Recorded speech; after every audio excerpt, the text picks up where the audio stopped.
नमस्कार. आजच्या भागामध्ये इथे आता आकाशला भूमीची खूप जास्त आठवण येत असते. भूमी घर सोडून गेलेली असते आणि आकाशने जरी तिला थांबवलेलं नसलं तरीसुद्धा आकाशला भूमीची आठवण ही येतच असते. आणि त्याला असं वाटत असतं की भूमी चुकीची नाही आहे, पण ती जे काही रागिणीबद्दल बोलते हे मात्र त्याला चुकीचं वाटत असतं. आणि त्यामुळे रागिणीची माफी मागावी आणि भूमीने परत यावं अशी आकाशची खूप जास्त इच्छा असते. म्हणून तो आपल्या मोबाईलमध्ये आकाशचा आणि भूमीचा फोटो बघत असतो. आणि त्याचबरोबर इथे भूमीलासुद्धा आकाशची आठवण येतच असते, कारण तिला तर माहिती आहे आकाश आता माझ्यावरती विश्वास ठेवत नाही आहे. कारण रागिनी असं काही काही कारस्थान करत असते की भूमी त्याला चुकीची वाटत असते आणि रागिनी बरोबर वाटत असते. तर इथे अशा व्हिडिओज तयार करून त्याचबरोबर आकाशच्या मनामध्ये भूमीबद्दल गैरसमज निर्माण करून ती आकाशला आणि भूमीला एकमेकांपासून वेगळं करत असते.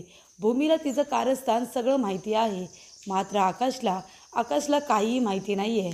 तर इथे आता गोळ्या चेंज करणं असू दे, त्याचबरोबर ऑफिसमध्ये दिलेला टिफिन चेंज करणं असू दे, रिकामा डबा तिथे घेऊन येते आणि भरलेला डबा पौर्णिमा तो लपून ठेवते. त्याचबरोबर इथे अशा अनेक छोट्या छोट्या गोष्टी असतात ज्या इथे रागिनी भूमीला आकाशच्या नजरेतून उतरवण्यासाठी प्रयत्न करत असते. आणि आकाशसुद्धा तिच्या बोलण्यावरती विश्वास ठेवतो आणि भूमीच्या बोलण्यावरती अविश्वास. पण इथे जेव्हा भूमी आता स्पष्टपणे सगळ्यांसमोर रागिणीचं कारस्थान आणण्याचा प्रयत्न करते, तेव्हा मात्र सगळेजण भूमीच्या विरोधात जातात, कारण भूमीकडे कुठलाही पुरावा नसतो. पण इथे भूमीने आता शपथ घेतलेली आहे, जोपर्यंत पुरावे गोळा करून इथे मी येत नाही आणि तुम्हाला सगळ्यांना रागिणीचा खरा चेहरा दाखवत नाही, तोपर्यंत मी स्वस्थ बसणार नाही आणि तोपर्यंत महाजनांच्या घरामध्ये पाऊलसुद्धा ठेवणार नाही, असं भूमी मात्र ठणकावून सगळ्यांना सांगते आणि घर सोडून तर जाते. पण दोघी आता एकमेकांना खूप जास्त मिस करत असतात. आकाशला तर छोट्या छोट्या गोष्टींमध्ये भूमी दिसत असते. तिच्याबरोबर घालवलेले ते प्रत्येक क्षण त्याला आता आठवत असतात आणि तो भूमीच्या आठवणींमध्येच आता बसलेला असतो. आणि ते भूमीसुद्धा आकाशचा फोटो बघत त्याच्या आठवणींमध्ये बसलेली असते. त्यानंतरला इथे भूमी आता विचारात असते, खूप जास्त विचारात असते. तेव्हा इथे माधव काका, भूमीचे वडील, आता इथे देवाचा आशीर्वाद घ्यायला येतात. प्रशांतचा फोन येतो आणि प्रशांतला ते म्हणत असतात की तू काळजी करू नको, मला सगळं काही माणसेने सांगितलं आहे, त्याच्यामुळे भूमी आता इथे आहे. मी इथे आता आकाशरावांना फोन करतो आणि त्यांना इथे बोलावून घेतो आणि भूमी आणि आकाशराव दोघांनाही समोरासमोर बसवून त्यांचा जो काही गैरसमज आहे तो दूर करतो. प्रशांत, तू काळजी करू नको, तू तुझ्या अभ्यासाकडे लक्ष दे, असं आता माधव काका त्याला सांगतात. तेव्हा निलंबरी आता त्यांना बोलताना ऐकते. निलंबरीने ऐकल्यानंतर इथे आता पौर्णिमाला हे सगळं काही आधीपासूनच माहिती असल्यामुळे की इथे बाबा मध्यस्थी करून या दोघांना एकत्र आणण्याचा प्रयत्न करू शकतात, म्हणून पौर्णिमा आपल्या आईला भेटते आणि म्हणत असते की आई, हे बघ, आता मला फक्त तुला एवढंच सांगायचं आहे की आता घरातली कामं मला करावी लागतात, कारण ती भूमी घर सोडून गेली आहे ना. तेव्हा निलंबरी म्हणते, अगं कशाला कशाला तिला घरातून जायला सांगितलं, आता सगळी कामं तुला करायला लागत आहेत ना. पौर्णिमा म्हणते, ते सगळं खरं असलं तरीसुद्धा तो आता आकाशला आणि भूमीला एकत्र येऊ द्यायचं नाही आहे. बाबा मध्यस्थी करतील, पण तू करू द्यायची नाही आहे, कळलं तुला.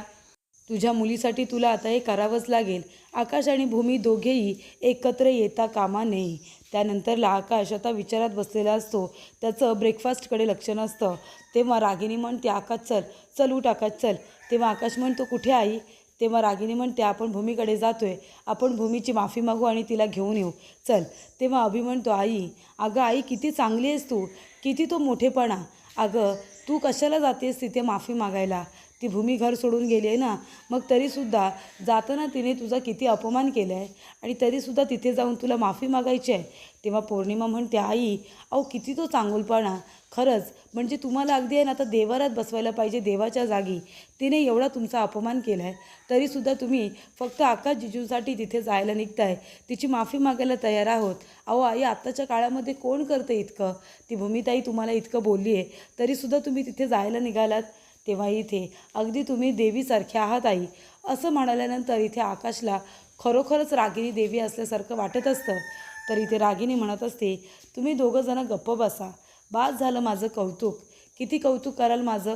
पण इथे आता आकाश सगळ्यात जास्त मला महत्त्वाचा वाटतो आहे. त्याची अवस्था बघा ना, भूमी घर सोडून गेली पण आकाश तिच्या विचारांमध्ये किती शांत झाला आहे. तो खात पीत नाही आहे, त्याचं कशाकडे लक्ष नाही आहे. तेव्हा आकाश, मला तुझी ही हालत बघवत नाही आहे. चल तू माझ्याबरोबर आपण भूमीकडे जाऊया, तिची माफी मागूया. ती इथे परत आल्यानंतर काय करेल सांग ना, काय करेल? माझा अपमान करेल, माझ्यावरती खोटे नाटे आरोप करेल, मला घालून पाडून बोलेल, मला नको नको ते बोलेल, माझा अपमान करेल. पण ठीक आहे ना, मी सगळं सहन करेन. फक्त तुझ्यासाठी आकाश, तुझ्यासाठी सगळं मी सहन करेन. अरे चल, पण आता तुझ्यासाठी सगळ्यात महत्त्वाचं आहे ते म्हणजे भूमीने इथे येणं. आणि मला सगळ्यात जास्त महत्त्वाचं आहे तुझा आनंद. भूमी इथे येईल तेव्हा तुझ्या चेहऱ्यावरती हसू येईल, मला माहिती आहे. तेव्हा तू आता माझ्याबरोबर चल. भूमीने इथे येऊन माझा अपमान केला तरी चालेल, मला घालून पाडून बोलली तरी चालेल, तिच्यासाठी तुझ्यासाठी मी जेलमध्ये सुद्धा जायला तयार आहे. पण आता मला तुझं हे दुःख बघवत नाही आहे. चल आपण जाऊया आकाश. तेव्हा इथे आकाश म्हणतो, आई 1 मिनिट थांब, मला कुठेही जायचं नाही आहे. तेव्हा इथे रागिनी म्हणते, अरे असं काय करतोयस बाळा, थांब ना, कुठे जातोयस तू सांग बरं. तेव्हा आकाश म्हणतो की आपण कुठेही जायचं नाही आहे, भूमीला आणायला तर अजिबातच नाही. आणि तो सरळ आपल्या रूममध्ये निघून जातो. तरी ते रागिनीने हे केलेलं नाटक असतं आणि ती मुद्दामून आकाशला भडकवण्याचं काम करत असते, त्याचं सातत्याने ब्रेन वॉश करत असते. तेव्हा इथे पौर्णिमा म्हणते की आई हे बघा, आता माझ्या आईचा फोन आला होता. ती म्हणत होती की बाबा मध्यस्थी करणार आहेत, आकाश आणि भूमीला एकत्र बसून त्यांच्याशी बोलणार आहेत आणि गैरसमजसुद्धा त्यांच्यातले दूर करणार आहेत. तेव्हा रागिनी म्हणते, मला वाटलंच होतं, तुझा बाप काही गप्प बसायचं नाही, म्हातारा काही ना काहीतरी हालचाल करेलच. त्यानंतरला इथे आता भूमीने मानसीला फोन केलेला असतो. भूमी म्हणत असते, मानसी अगं तू येशील का माझ्याबरोबर दवाखान्यामध्ये? म्हणजे खरं तर मी आणि आकाश आम्ही दोघं जाणार होतो, माझी आज अपॉइंटमेंट आहे ना, पण मी एकटीच जायला निघाले. तू जर माझ्याबरोबर असतीस तर बरं झालं असतं. त्यानंतरला इथे आकाशलासुद्धा क्लिनिकमधून फोन आलेला असतो आणि त्या म्हणत असतात की तुम्ही तुमच्या वाईफला घेऊन आता इथे क्लिनिकमध्ये येत आहे ना, आज त्यांची अपॉइंटमेंट आहे, तुम्ही त्यांच्या चेकअपसाठी याल ना त्यांना घेऊन. तेव्हा आकाश म्हणतो, मी तुम्हाला थोड्या वेळामध्ये फोन करतो आणि याच नंबरवरती करतो. त्यानंतरला इथे भूमीने आता मानसीला फोन केलेला असतो. तेव्हा ती म्हणत असते की तू आलीस मानसी तर बरं होईल, म्हणजे मी आणि आकाश बाळाच्या रिलेटेड जेवढे काही म्हणजे असतं, जेवढं काही चेकअप वगैरे असतं, बाळाच्या रिलेटेड जी काही कामं असतात ती सगळी आम्ही दोघंजणं मिळून करणार होतो. पण इथे आता आकाश तर काही माझ्याबरोबर नाही आहे, तेव्हा मी एकटी जाते. तू जर माझ्याबरोबर आलीस तर तेवढीच मला सोबत होईल. तेव्हा इथे भूमी आता इमोशनल झालेली असते. तेव्हा मानसी म्हणते, ताई तू रडतेस का? तेव्हा भूमी म्हणते, नाही गं मी रडत नाही आहे, पण थोडंसं वाईट तर वाटतंच ना गं. तेव्हा मानसी म्हणते, मी तुझ्याबरोबर येते, आजच जाणं गरजेचं आहे का? तेव्हा भूमी म्हणते, हो आजच जाणं गरजेचं आहे. तेव्हा इथे मानसी म्हणते, तू आता कुठे आहेस ते मला सांग, मी तुझ्याकडे तिथे पोचते, आपण दोघीजणी जाऊया ना डॉक्टरकडे. तेव्हा अथर्व तिथे येतो आणि म्हणतो, कुठे चालली आहेस तू म्हणू? हे बघ तू कुठेही जायचं नाही आहे, भूमीताई बरोबर डॉक्टरांकडे तुला जायची काय गरज? एवढंच जर होतं तर भूमीताई घर सोडून का गेली? आपण तिला सांगितलं नव्हतं घर सोडून जायला, मग कशाला ती रागारागाने लगेच निघून गेली? आणि हे बघ भूमीताई स्वतःच्या मर्जीने गेली, तुला तिथे जायची आता गरज नाही आहे. आणि भूमीताईने आईवरती किती आरोप केलेच हे तू विसरलीस का?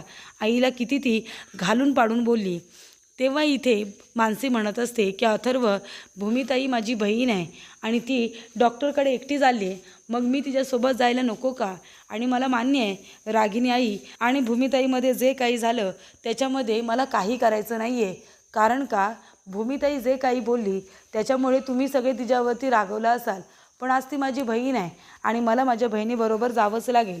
तेव्हा इथे अथर्व म्हणतो की मनू तू कुठेही जायचं नाही आहे आणि हा तुझ्या नवऱ्याचा तुला दिलेला शब्द आहे, नवऱ्याची ऑर्डर आहे आणि नवऱ्याची ऑर्डर तुला पाळावीच लागेल, कळतं आहे तुला?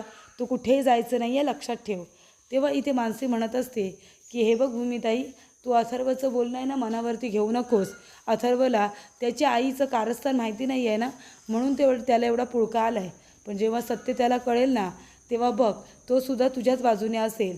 त्याच्यामुळे तू काळजी करू नको, त्याच्या बोलण्याचं वाईट वाटून घेऊ नको, मी येते. तेव्हा भूमी म्हणते, नाही नको, तू नको येऊ, माझ्यामुळे तुमच्या दोघांमध्ये वाद नको, मी रिक्षा पकडते आणि मी एकटी जाते. मानसी तू नको येऊ माझ्याबरोबर, असं आता भूमी मानसीला सांगते. त्यानंतरला इथे आकाश आता विचार करत असतो की भूमीबरोबर क्लिनिकमध्ये जाऊ की नको. जायला तर पाहिजे, पण एवढं सगळं झाल्यानंतर भूमीला आवडेल का मी तिच्याबरोबर गेलेलं? त्यानंतरला माधव काकांचा आकाशला फोन येतो. माधव काका म्हणत असतात की आकाशराव, हे बघा कसे आहात तुम्ही? तेव्हा आकाश म्हणतो, हो मी ठीक आहे, तुम्ही ठीक आहात ना? तेव्हा माधव काका म्हणतात, मुद्द्यालाच डिरेक्टली हात घालतो. जे काही घडलं ते सगळं भूमीने मला सांगितलं, मानसीने मला सांगितलं आणि कोण बरोबर कोण चूक याच्यामध्ये मला पडायचं नाही आहे, त्याच्याशी मला काही करायचं नाही आहे. फक्त मी तुम्हाला इतकंच सांगेन की तुम्ही जरा घरी या, मला तुमच्याशी आणि भूमीशी थोडं बोलायचं आहे.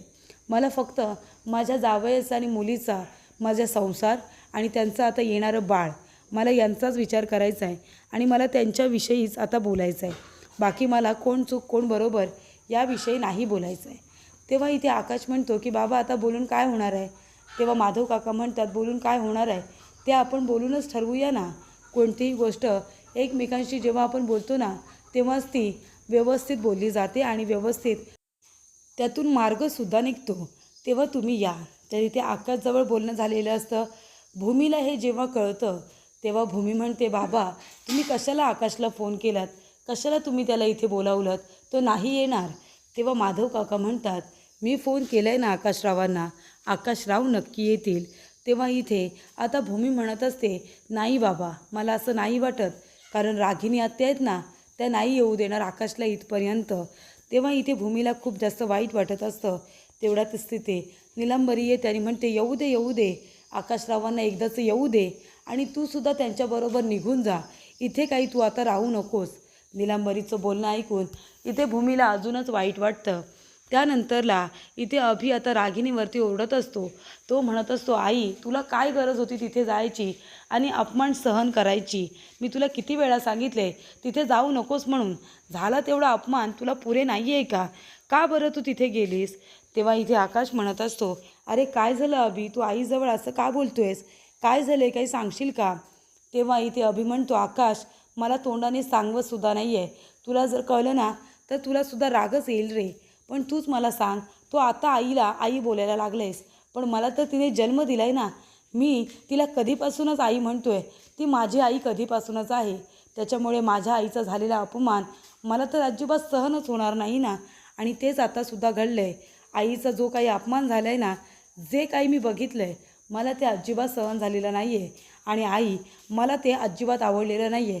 पुढच्या वेळेला तू तिथे जायचं नाही अपमान करायला, कळलं तुला? तेव्हा इथे आकाश म्हणतो, अरे पण अभि झालं आहे काय ते तरी सांग ना, काय झालं आहे नेमकं, कशाबद्दल बोलतो आहेस तू? तेव्हा इथे आकाश म्हणतो की तू काय बोलतो आहेस ते मला तरी कळू दे. तेव्हा अभि म्हणतो, हे घे मोबाईल आणि बघ त्याच्यामध्ये नक्की काय घडलं आहे ते. तेव्हा इथे आता आकाश बघतो त्याच्यामध्ये तर भूमी डॉक्टरांकडे जेव्हा जात असते तेव्हा रागिनी तिथे जाते आणि तिच्या पाया पडते असं ती भासवते. पण तो व्हिडिओ हा नकली असतो, खोटा असतो. त्याच्यामध्ये ती भूमीच्या पाया पडत नाही आहे, तर भूमीच्या पायाजवळ मोबाईल पडलेला असतो. तो उचलायला ती जाते आणि तो व्हिडिओ तयार केलेला असतो.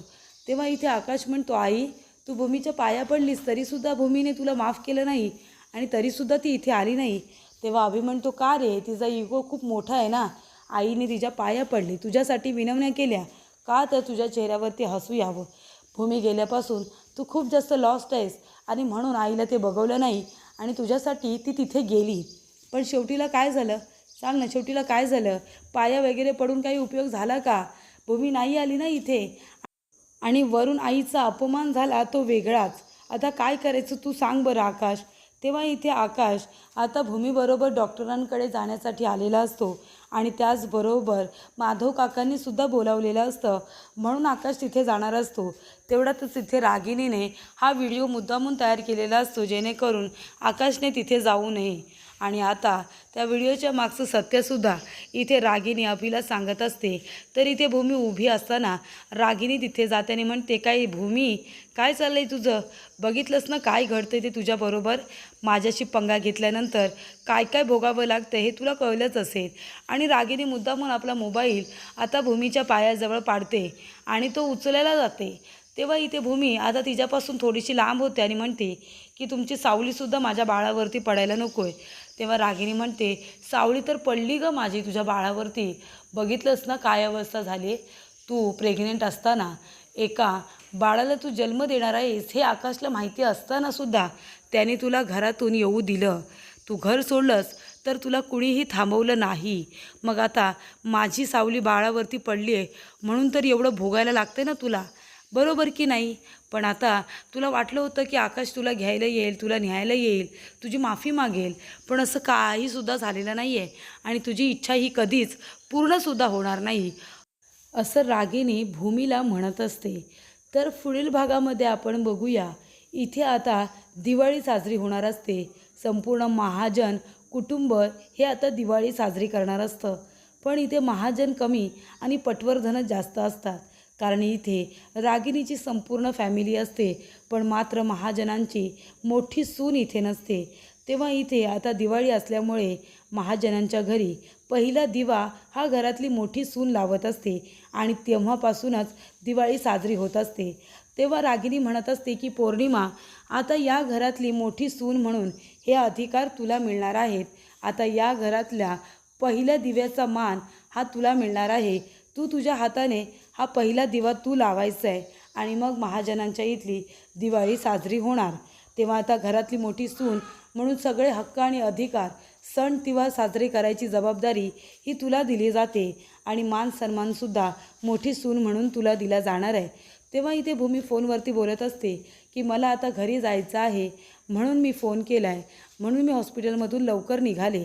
तेव्हा इथे भूमी तिथे येते आणि आता लाईटसुद्धा गेलेल्या असतात. तेव्हा भूमी आता रांगोळी बाहेर असते आणि त्याच्यामध्ये दिवा असतो. तो दिवा घरातली आणि महाजनांची मोठी सून म्हणून तो दिवा आता ती स्वतःच्या हाताने प्रज्वलित करते. त्यामुळे इथे आता सगळ्यांनाच आनंद होत नाही, मात्र आजी आणि आकाशला खूप जास्त आनंद झालेला असतो. तेव्हा आजी म्हणत असतात की महाजनांची मोठी सून म्हणून भूमीने दिवाळीचा पहिला दिवा स्वतःच्या हाताने लावलेला आहे. त्यामुळे आता सगळे हक्क आणि अधिकार आणि भूमीलाच मिळणार असं आजी आता सगळ्यांनाच म्हणत असते.